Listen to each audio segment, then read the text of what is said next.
Well, this is what it's all about.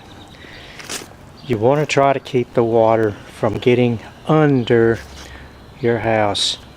Hey, you can see I got this dug down about halfway, and here's this weed root blocker. It's extremely heavy.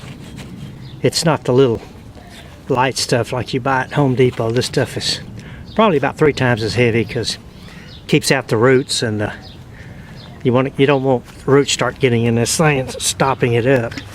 What it is, this thing goes all the way down, as you saw in the other earlier, and it wraps the pipe and then comes up, and then it ends up on the other side over here. So this way